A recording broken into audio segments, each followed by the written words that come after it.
everyone, welcome from sunny southern Sweden. Another fireside chat video, but there's no fire, it's kind of hot and sunny outside.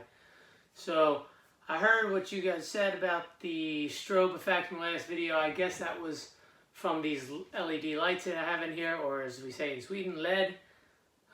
Really strange, you know, LED, laser emitting diode, IPA, India Pale Ale. In Sweden, LED, IPA, you drive a SUV. Yeah, I know, weird, whatever. Anyway, so I just wanted to also move the camera a little bit closer, speak up a little bit higher, use these amazing Under Armour headphones. By the way, dropped one of these in the Jotuns. It was there for 4 days until the water level dropped. It was about probably 6-7 foot underwater. Got it back, still worked. Can't believe I found it, and it still works. Somebody call Under Armour and tell them to give me some money or sponsorship or something. Anyway, so I wanted to respond to Quainoid, and he asked me my thoughts on Lokean or Jotnar worship. And so I guess it's kind of multifaceted as most things in heathenry or paganism, but I don't have a problem with Jotun worship. I do necessarily think it's kind of strange to call them out by name. But we can see, and many people have illuminated this before, but the Jotuns are kind of the chaotic aspects of nature, where the gods are the organizational, creative forces, and the Jotuns, the destructive forces. And what would be a nature worshipping religion without the chaotic aspects to be focused on as well? So, you know, I'm not really one of these people that are all about patrons and matrons and you have to have this god and that god. It is what it is, and however you feel about things around you. The reality is the geographical and weather realities of the ancestral people in Scandinavia and Northern Europe affected their worldview. We can talk about here Teutonic mythology, that they talked about it's possible, a theory, that Ragnarok was something that has passed historically, right? The final winter, as in, we know that people lived up here 7 to 10,000 years ago, and then ice sheets came down and pushed the people into what is now Northern Europe, and when those ice sheets receded, they came back up. This could have happened 2-3 times in the last 35,000 years, and each time those people would have been the end of the world to them. So this could have survived in our collective unconscious and influenced the stories of Ragnarok, the Fimbulvinter. But even if it didn't, I'll tell you something it did influence our physical features, because it created genetic bottlenecks and allows certain traits, probably pale skin, light eyes, etc., to become predominant. Whether it was due to sexual choice or due to actually being able to survive better in the climate, we will not know. But we do know people up until about 5,000 years ago had a much darker skin tone in this area. So it seems logical to me that why wouldn't we worship or focus upon the destructive forces of nature and nature as a whole?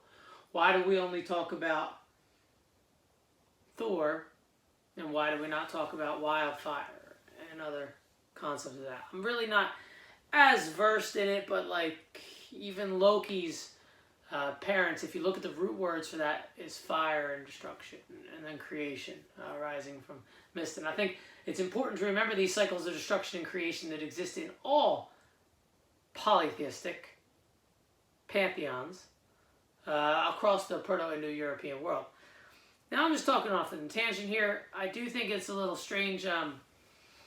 When I was on the Jotnar worship and incorporating that into your life, now let's look at Lokean worship or Rukatru, whatever. And, some people look at it in the way I just described, and other people focus upon Loki in the same way that Satanists would focus upon Satan in Christendom.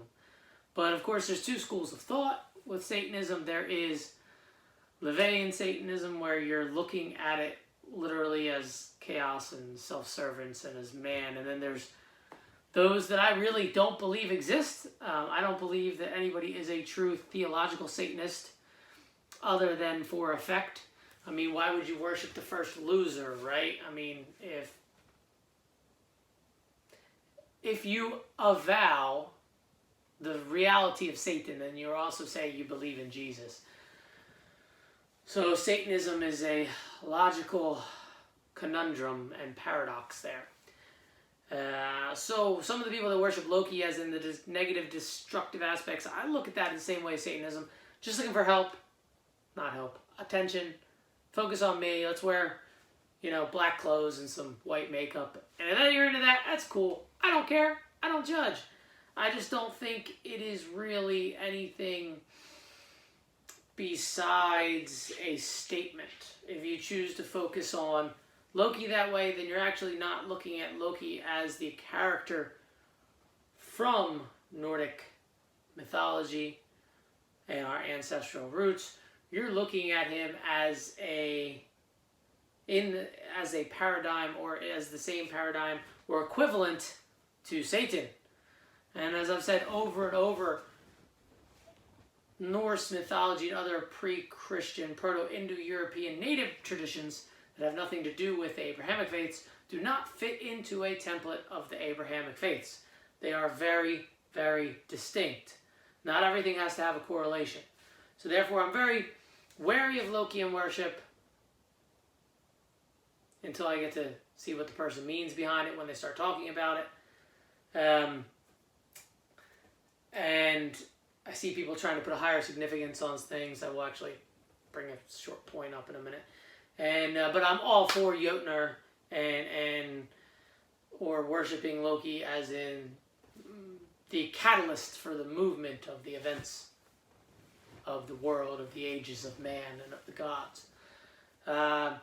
With the Loki thing, I'll give you another analogy. I just saw a guy on a Facebook group asking, should he put snake venom on his Thor's hammer because it had a snake on top of the head, and because he thought it represented Jotuns. I said, no, it's not a snake, depending on the hammer. If you have this skein hammer, it's raven.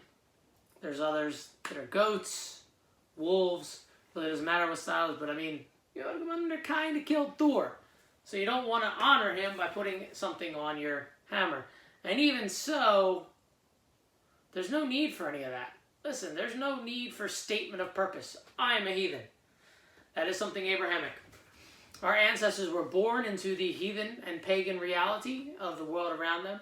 It was nature and geography that influenced their mindset, their physical features, and who they were. There is no reason to go out and make a statement of purpose. I am who I am. I have my rituals and traditions, and I hope you do too. We can share them. We can compare notes and find what works for ourselves. But one thing we can't do is try to create symbolism or significance when there doesn't need to be it. So I hope that rant and rambling answered your question, Quainoid, on how I feel about Jotnar or Lokean worship. And I do feel that the Jotuns and all the other Denzians that inhabit the 9 realms are important, as they represented the real physical manifestation of the reality of our ancestors.